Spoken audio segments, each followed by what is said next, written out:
Good morning. It is Thursday.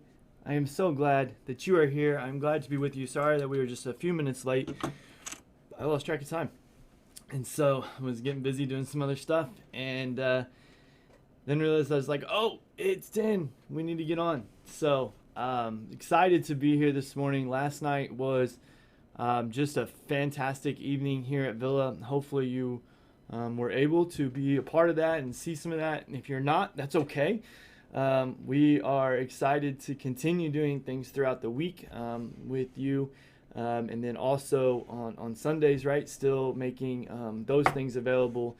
And, we've got a lot of requests and some things about making Wednesday nights available. I'm just not sure currently that that's something that we're able to do just with resources and everything else. So it doesn't seem to be something that's on the horizon, but we will keep you updated, obviously, if something were to change. I do want to encourage you before I get started that we are starting, and this is for you, whether you're at home or whether you are able to, or you're in person, you're still meeting with us, right? So everything's the same. We're still family, whether we're able to meet in person or we meet virtually. The 21 Days of Hope campaign is for you. So it's for either one. It doesn't matter. You don't have to be in person, right? Everything's still part of the family. So you can sign up for that by texting HOPE, HOPE, to our church number, and that's 317-751-9797, 317-751-9797. And so that's just our 21 Days of Hope campaign. It's going to be a lot of fun, a lot of challenging things to do, but just some encouragement and some excitement building up to Easter. And that starts Sunday. So I want to encourage you to do that. And then, just super pumped about leading up to Easter and all of the things that that entails with. So this morning in John chapter 5, is where I want to be at this morning. Excuse me. And it's one of those passages that I think some things are easy to miss when you read through this. And I've done this many times. I actually didn't think about it until this morning and kind of hearing the word from the devotion. And I think that's where sometimes the devotions come in really nice, right? I love reading scripture, and I try to read it a lot.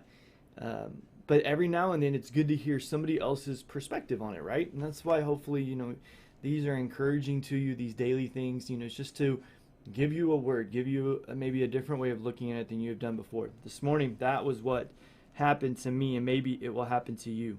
In John chapter 5, starting in verse 2, now there is in Jerusalem by the sheep gate a pool in Aramaic called Bethesda, which has 5 roofed colonnades. In these lay a multitude of invalids, blind, lame, and paralyzed. One man was there who had been an invalid for 38 years. So what it's saying is there's a pool, there's some colonnades, there's some shade, there's some areas around these pools. And what ends up happening is that the handicapped, the invalids, the people that are not able to maybe take care of themselves, get around this pool, probably because of the shade and the water and the other things, right, that are there. And so they usually gather there. And there's this person who had been there for 38 years. When Jesus saw him lying there and knew that he had already been there a long time, he said to him, "Do you want to be healed?" Do you want to be healed is the question he asked, and we're going to come back to that. But he says, do you want to be healed? The sick man answered him, "Sir, I have no one to put me into the pool when the water is stirred up, and while I am going, another steps down before me." Jesus says to him, "Get up, take up your bed and walk." And at once the man was healed, and he took up his bed and walked. Jesus is going to get in trouble here a little bit later because of the day he does this on. But I want us to notice some things that happened in this, things that I hadn't noticed before this morning. First off, this man was asked a question by Jesus at the very beginning. Do you want to be healed? And Jesus knows the answers to most of the questions he asked, right? He's God. But he asked the question so that the people around him and everybody else, and then we can get scripture so we can get the answers. He says, "Do you want to be healed?" The man responds with, "Yes." And he goes on to explain, but he says, "Yes." I want to. And it's not just a desire of being healed. Like, I don't just have this thought of being healed. But what he says, notice what he says. I have no one to put me in the pool. So when the waters stir up, while I am going down, another steps down before me. While I am going, another steps down before me. I don't have anyone to help me. But notice what he's saying here. I never caught this. Every time the pool is stirred, I go. I attempt to move. I make my way. I'm doing something, is what he's saying. Yes, he's answering Jesus. I want to be healed, and I can tell you that because every time the pool is moved, every time it gets stirred, I want to go and I try. I start going. I'm never able to make it, and I know why I'm not able to make it, because I don't have someone to help me. But that's not stopping me from trying. That's not stopping me from doing what I can do to get there. I'm still going. Maybe eventually I'll get there. I'm going to keep pushing, and I'm going to keep trying. Even though no one's with me, even though I'm by myself, I'm going to keep doing it. And Jesus looks at him and says, you know what? Get up, take up your bed, and walk. Showing the faith. Whenever Jesus heals somebody, he responds with your faith has made you whole. Because of your faith, this was done. Jesus obviously could have just blanket healed everybody in the world. But he used people that had faith and it was showcasing, so he could showcase the faith and what it could do for somebody. Now this faith, right, it's easy for them to see this concept, right, was that there was this pool, and anytime it was stirred, you'd go in and maybe you would be healed. The faith would have been, yeah, it'd be nice, but I don't got no one to take me, so I'm just going to sit here because I can't do it. Maybe he tried once or twice. This guy continually tried. There was a faith that if I could get there, maybe this time I will. And Jesus looks at him and says, man, your faith. Get up and walk. And here's the thing that I think we want to remember about this. You may not be an invalid. You may not be handicapped physically. But I think there's a lot of us that are handicapped spiritually. There are things that are going on in our lives, struggles that are going on in our lives that we've dealt with for a very long time. We've struggled with it. Maybe it's anger, hatred, lying. It could be a sexual thing. Be a lot of different things that could be going on in your life, and you've dealt with it for a very long time. And you're handicapped. And every time you feel the Spirit moving, maybe you're at church, or maybe you're online, maybe you're reading, you're doing something, and you feel the Spirit moving, you're like, this is going to be the time. This is going to be the time when I'm able to break this thing. Whatever that thing is, this is going to be my moment. And I'm going to break through. And then it doesn't work.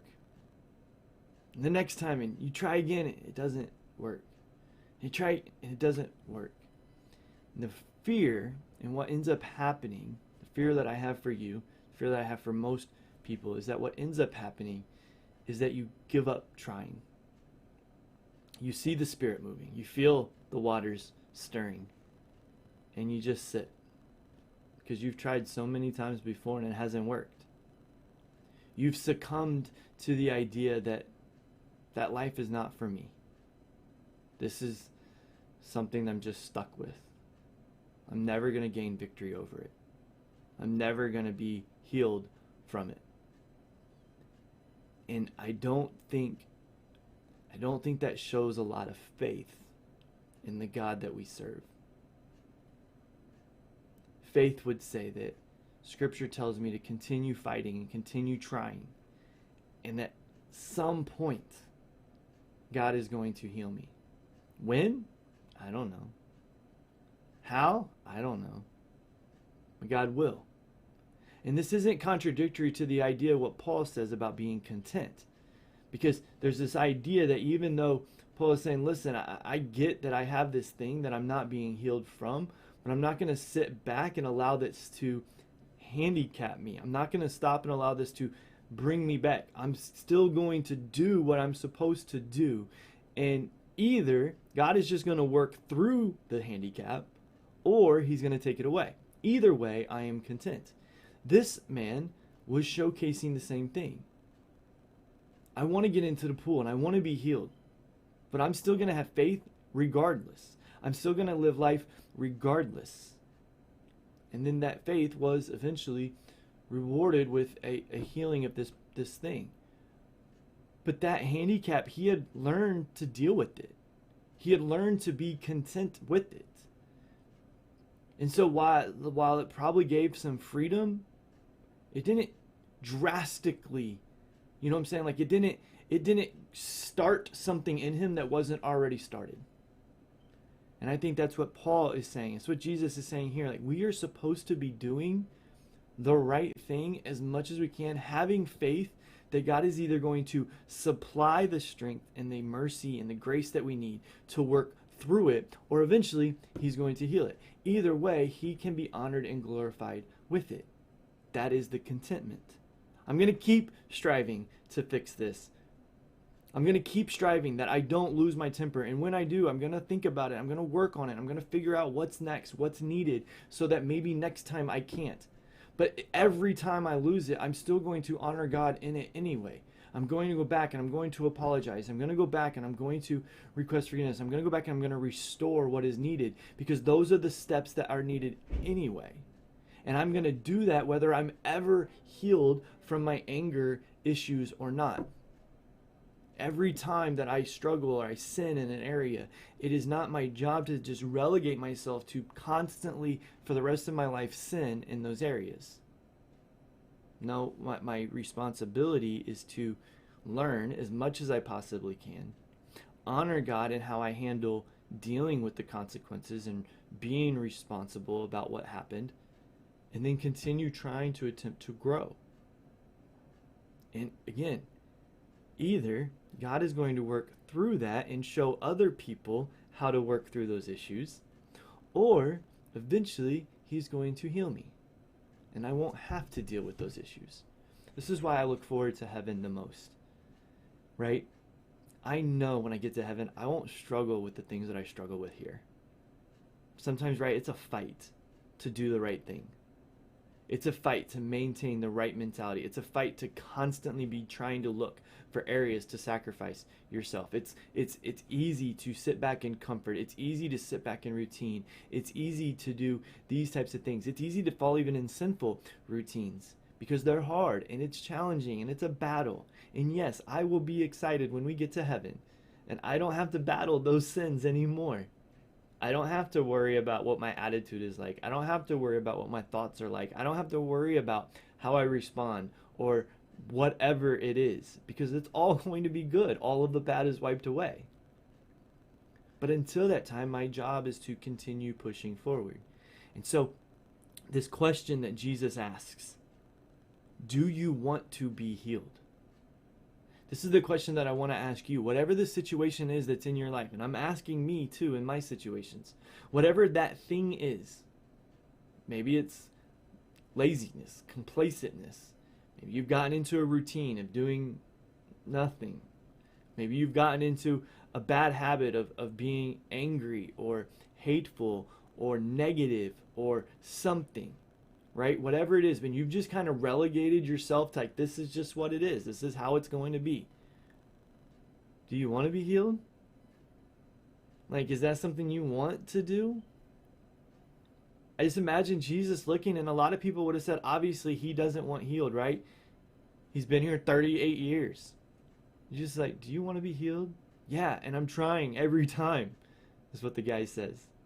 Jesus says, I know you have. Get up and walk. And people didn't understand. It doesn't matter what the people think. It's about what God thinks. God knows if you're trying or not. You could struggle for something from now for 38 years. Well, let's just throw out the year out there, right? Use that. Struggle with it for 38 years, but struggle with it. And every time you have an opportunity, fight against it. Every time you can, push back on it. Every time there's there's a situation where you might be able to be healed from it, work at it. Do it. And then when Jesus finally goes, man, do you want to be healed from this? Yes, God, I really do. And I'm trying so hard. I know it doesn't look like it. And I know I'm not getting any further. I know I'm still right in the same place that I was 38 years ago. But yes, I want to be healed. And I'm telling you, look at all the things that I'm trying. And I think eventually, and maybe that's in heaven, God says, all right, be healed. And I'm going to be like, thank you. Thanks, God. I appreciate it.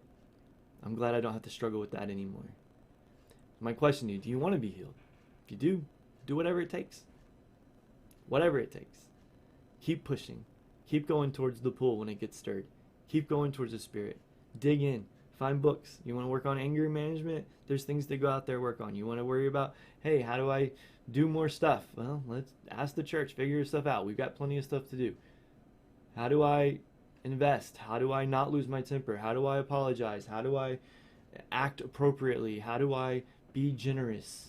All of the things that we should be working on, and sometimes we just relegate ourselves to not doing things that we should be fixing. So my question is, do you want to be healed? If you do, let's go and let's do it. All right. This morning, saying hi to everybody. Good morning to you, James, on YouTube. Good morning, Renee. Oh, Belle is on YouTube too. So good morning. I got 2 people on YouTube. So give us those likes on YouTube. Hit the thumbs up and like the video. Renee, good morning. Shirley Bikeman, good morning. Zara Mallory, good morning to you. Judy Marsh, good morning. Laura Compton, good morning from the Villa at Kitchen, or Kitchenette Villa. Villa at Kitchen doesn't work. Kitchenette Villa. Anna Moore, good morning to you. And I know Bethany is with you this morning. So just excited to have you guys again. It's Thursday. Keep your eyes out for things that pop up. We got a lot of things getting ready to start happening at Villa. We got Easter coming up. We got the Days of Hope campaign. Around the corner is some VBS. I don't know. We got some other things going on. More classes that are going to be coming out soon. So lots of things that are going on. Be excited. Get involved. So love you guys. Talk to you later. Bye.